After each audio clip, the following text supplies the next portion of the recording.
दोस्तों नमस्कार।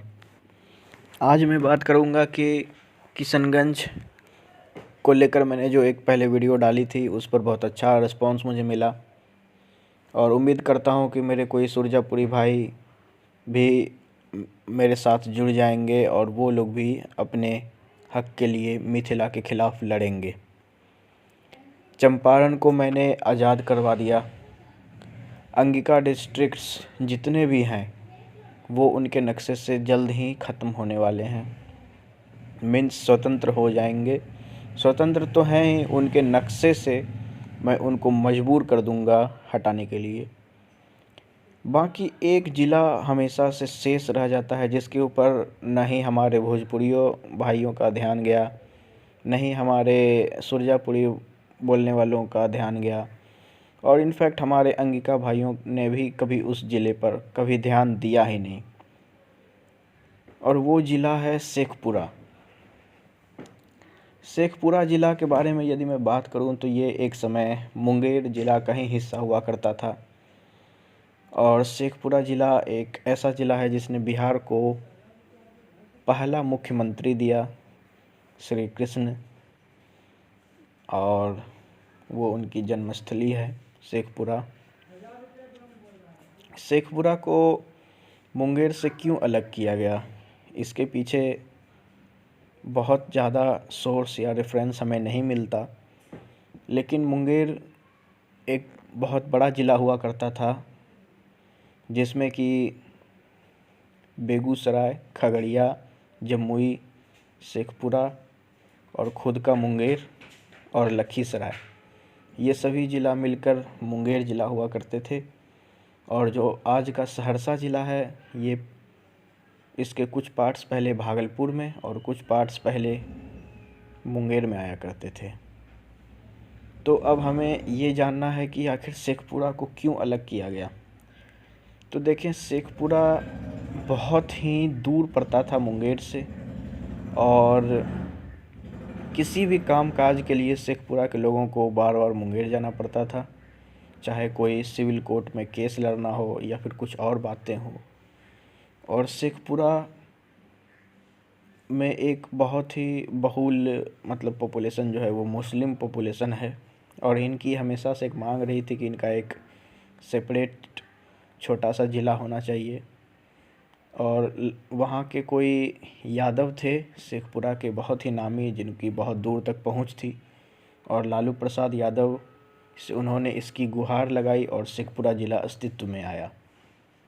लेकिन आज हम लोग इस पे बात नहीं करेंगे।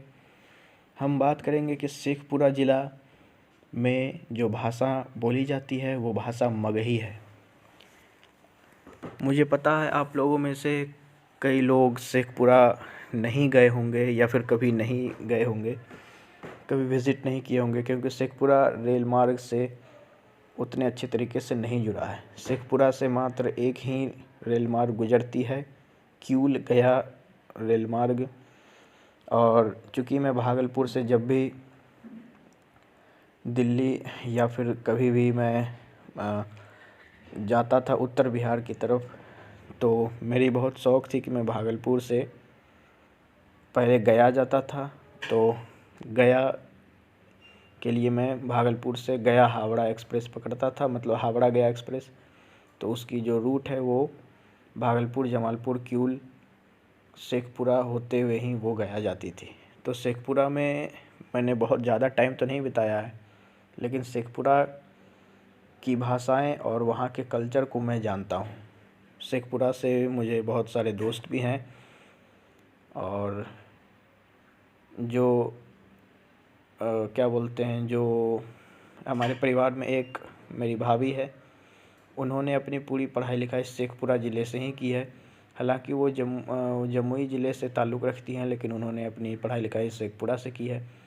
तो मैंने उनके थ्रू भी शेखपुरा ज़िले के बारे में बहुत सी जानकारी इकट्ठा करी। शेखपुरा के बारे में मैंने इंटरनेट से जानकारी इकट्ठा करी, तो मुझे पता चला कि शेखपुरा एक जो ज़िला है वो मगही स्पीकिंग ज़िला है और इनको ना ही अंग प्रदेश से और ना ही मिथिला से कोई मतलब है। लेकिन मैथिल्स चूँकि बहुत ज़्यादा अनपढ़, गँवार और इलिटरेट हैं, तो इन्होंने क्या करा कि मुंगेर में जितने भी ज़िले पहले आया करते थे इन्होंने सबको मिथिला के अंडर ले लिया, और यहाँ तक कि इन्होंने जामताड़ा को भी ले लिया, जहाँ पे खोरटा डोमिनेंट लैंग्वेज है, जो कि अंगिका की ही एक डायलेक्ट है। अब हमें ये जानना होगा कि शेखपुरा के लिए क्यों कोई आवाज़ नहीं उठा रहे। चंपारण के लिए हमारे भोजपुरी भाई बहन आवाज़ उठा रहे हैं। बज्जिका के लिए जो एक कंट्रोवर्शियल है, और मैं इसके बारे में कुछ नहीं कहता, बज्जिका के बारे में मैंने कभी भी कोई नाम नहीं लिया है। सुरजापुरी को मैं एक भाषा मानता हूँ, और सुरजापुरी को मैं बहुत कोशिश कर रहा हूँ कि सुरजापुरी भी हाईलाइट हो, और अंगिका के लिए तो मैं जी जान से खड़ा हूँ। लेकिन शेखपुरा के लिए कोई क्यों आवाज़ नहीं उठाता? इसके पीछे की वजह है कि शेखपुरा में 1 लाख में से शायद ही कोई एक ऐसा बंदा होगा जो कि मिथिला या मैथिली जानता होगा या फिर वहाँ पे कहता होगा। 1 लाख मैंने बहुत ही कम बोला, हो सकता है 10 लाख में से कोई एक बंदा हो, या शेखपुरा ज़िले की जितनी आबादी हो उसमें से मुश्किल से 10 या 15 लोग ही ऐसे हों जो कि मैथिली या मिथिला से ताल्लुक़ रखते हों, तो उन्हें कोई घंटा मतलब है नहीं। और शेखपुरा चूँकि एक अंडर डेवलप्ड टाउन है, एक अंडर डेवलप्ड सिटी है, एक अंडर डेवलप्ड डिस्ट्रिक्ट है, तो वहाँ पे लिटरेसी लेवल भी बहुत अधिक है, और वो लोग सोशल मीडिया से जुड़े नहीं हैं, इसलिए उन्हें पता नहीं है कि उनके ज़िले को भी तथाकथित मिथिलांचल में शामिल किया गया है। तो ये एक कारण है। और मैं चाहता हूँ कि जो हमारे मगधी भाई बहन हैं वो कृपया शेखपुरा के लिए आवाज़ उठाएं। मेरे साथ कुछ मेरे मगधी भाई भी हमेशा जुड़े रहते हैं, तो मैं चाहता हूं कि आप लोग प्लीज़ शेखपुरा के लिए आवाज़ उठाएं और इन मैथिलियों की जो औकात है इन्हें दिखा दें।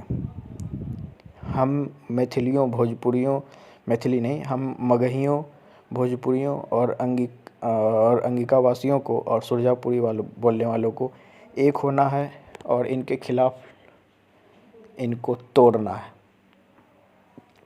तोड़ने का मतलब कि हमें अपने हक को वापस लेना है। तो मैं चाहता हूं कि हमारे जितने भी मगधी भाई बहन हैं वो कृपया इस वीडियो को देखें, तो मुंह ना फेरें और शेखपुरा के लिए, अपने मगध के लिए आवाज़ उठाएं।